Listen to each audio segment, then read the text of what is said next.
И по катехизису. Отзадев, да, это вы правильно сказали. Ой, разумная, умная. А может, Саша спешит Динара слишком? умная. Но как больше, чтобы молодежь общалась между собой на татарском языке? Вот это Вот наша в таких проблема. центрах надо Да. говорить на татарском. Независимо, что я не знаю татарский, постепенно, если я приду туда, постепенно научу татарский язык. Поэтому здесь, если большинство находятся, скажем, 70% татары, а 30% русские, надо говорить между собой по-татарски. В следующий раз мы вам принесем разговорник. Я участвовал в 2 молодежных фестивалях. Студентов, знаете, раньше делали. Я участвовал 4-й и 5-й фестиваль. 4-й был в Бухаресте, через 2 года было в Варшаве. Чтобы общаться на фестивале, нам раздавали разговорники. Встречаемся примерно во время вот этого форума. Спрашиваем, в какой стране, или просто даем, там была еще книжка, страны, которые участвуют. Он говорит, но мы не понимаем. Он открывает знамя, и там на 3 языка было написано, примерно, если Болгария, по-болгарски, Россия, по-русски, да, первая страна, значит Россия, читаем. И то по-русски. И потом разговорник пошел, мы ищем, он говорит что-то, ага, я открываю уже русский язык, или польский язык, и постепенно. И за 6 дней фестиваль шел, я уже почти около 50 слов знал по-польски.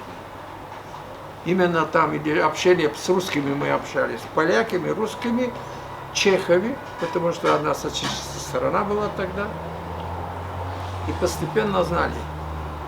Понимаете ли? Поэтому разговорник обязательно надо. Вот это надо обязательно, чтобы вы говорите со мной, я перелистываю. И постепенно сегодня один, завтра второе слово, третье, и постепенно так будете знать. Потому что ваш язык тоже древний язык.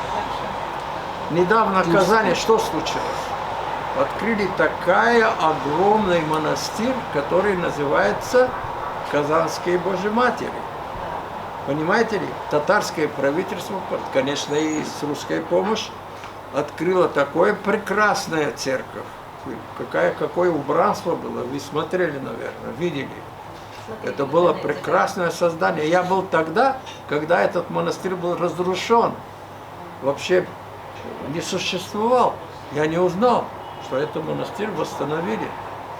Просто это геройство, что татаре восстановили именно христианский храм. Не имеет значения, какой человек, маленький народ, там 5000 или 6000 или 20 миллионов. Каждый народ имеет свое богатство, своя культура, свой язык. Должно быть сохранено. А если вы сами не сохраните, никто не сохранит.